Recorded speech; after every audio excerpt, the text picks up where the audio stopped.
అది ఇప్పుడు ఇళయరాజా గారు స్టార్ట్ అయింది. ఇప్పుడు సైమల్టేనియస్‌గా ఇద్దరు ఒకేసారి స్టార్ట్ చేశారా జర్నీ? లేదు, లేకపోతే 76 ఆయన 76 ఆయన. 76 ఆయన ఫస్ట్ చెప్పిన సినిమా అనికిళ్ళి. ఆ! దాన్ని నేను బ్యాక్గ్రౌండ్ స్కోర్ వర్క్ చేశా. ఓ పని చేశారా ఆయనతో? పనిచేశాను. ఓహోహో. 76 మే 16 హుహుహు. డేట్ కూడా నాకు బాగా గుర్తు. ఆ! అయితే అంతకుముందు ఆయన ఒక సినిమాకి ఏదో మొదలు పెట్టారట, అది ఏదో మిస్ఫైర్ అయింది, ఆ! అంటే అయిపోయింది మొదటి పార్ట్ రికార్డింగ్తోనే. ఓ అది నాకు బాలు గారు చెప్పారు. తర్వాత ఆఫ్టర్ 2 years అన్నకిల్ నుంచి అతను ఇంకా ఆ! వెనక్కి చూసే ఇదే లేదు. ఓకే. ఒక 30-40 సినిమాలు వర్క్ చేశారు ఆయనతో. ఓకే. మా అన్నయ్య కూడా మంచి మంచి పాటలు పాడాడు ఆయన దగ్గర, ఇళయరాజా గారికి. ఆ! తెలుగు తమిళ్ ఓకే. 2 వెర్షన్స్లో. ఓకే. ఎలా ఉండేది సార్ ఇళయరాజా గారితో వర్కింగ్ ఎక్స్పీరియన్స్ అంటే? ఎందుకంటే ఇద్దరికి పని చేస్తున్నప్పుడు ఇద్దరు సేమ్ ఫీల్డ్లో ఉన్నారు, మీరు మ్యూజిక్ డైరెక్టర్గా రావాలనుకున్నారు. అవును, ఎలా ఉండేది ఆయనతో వర్కింగ్ ఎక్స్పీరియన్స్ అంటే? ఎక్స్పీరియన్స్ చెప్పాలంటే నేను పనిచేసిన మ్యూజిక్ డైరెక్టర్స్ అందరూ ఒక ఎత్తు, ఇళయరాజా ఒక ఎత్తు. అదేంటి అంటే ఎట్లా ఎందుకంటే డిఫరెన్స్?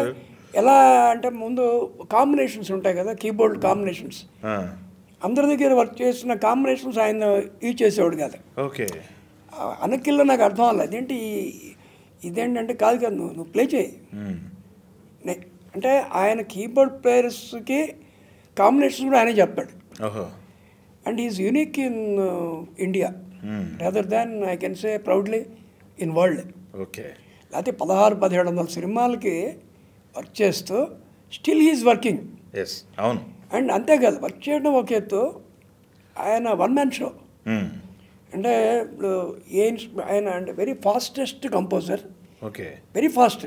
అంటే ఎలా చెప్పాలంటే ఇవాళ 7ంటికి పొద్దున్న మొదలు పెడితే రాత్రి 9ంటికి ఇంటర్వెల్ కార్డు వచ్చేస్తుంది, బ్యాక్గ్రౌండ్ స్కోర్. ఓ, అంటే అక్కడిక్కడ కంపోజింగ్, ఇప్పుడో చేయటం కాదు, అప్పటికప్పుడు. అట్లా చేసిన సినిమాలు ఉన్నాయండి కొన్ని వందలు. మన తెలుగు సినిమాలు మీకు గుర్తున్నాయి? మన్నాడు మళ్ళీ 71, 2 సినిమా అయిపోయింది. 2 రోజుల్లో ఆర్ఆర్ అయిపోయింది. ఓన్లీ 4 కాల్ షీట్స్తో 2 days ఒక సినిమా చేసి చాలా ఉన్నాయి. బా.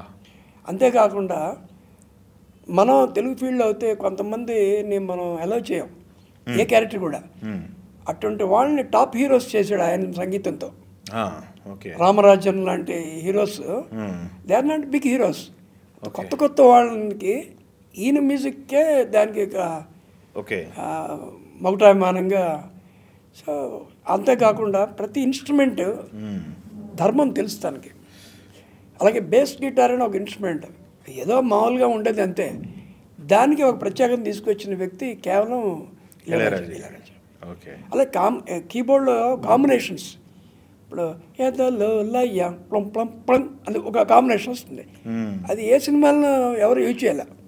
అలా చెప్పుకుంటూ పోతే ఇళయరాజా గురించే అవును నేను ఒక 1 month మాట్లాడగలను. అవును. సో ఆయన దగ్గర వర్క్ చేయడం నాకు ఒక పెద్ద ప్లస్ పాయింట్ అయింది. ఓకే.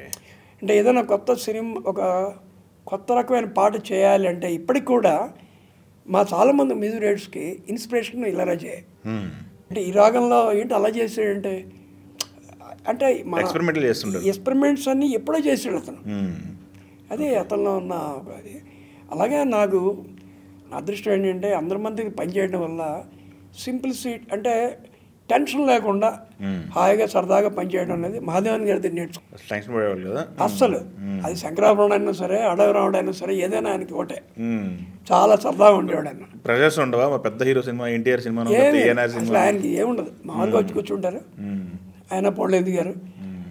అలా ఆయన దగ్గర నేర్చుకోవడం. అలాగే సరదాగా ఉంటూ ఎక్కువ పని స్క్వీజ్ చేయడం రాజేశ్వరరావు. ఆయన మరి చాలా మహానుభావుడు ఆయన. అలాగే ప్రతి చిన్న విషయానికి ఎక్కువ జాగ్రత్త తీసుకునే వ్యక్తి పెంజాల నాగేశ్వరరావు. సో ఒక్కొక్కరి దగ్గర ఒక్కొక్క ఇది ఉంటుంది కదా. ఎంఎస్ విశ్వనాథన్ గారు అప్పటికప్పుడు కంపోజ్ చేసి వెంటనే ప్లే చేయాలి, అంటే ఫాస్ట్గా గ్రాప్ చేసి ప్లే చేస్తేనే ఆయన దగ్గర వర్క్ చేయగలం. ఓకే. అలా ఆయన దగ్గర. సో ఇలా ఒక్కొక్కళ్ళ దగ్గర ఒక వర్క్ చేయడం వల్ల ఏ టైప్ సినిమా అయినా మ్యూజిక్ చేయగలననే ధైర్యానికి పునాది వీళ్ళే.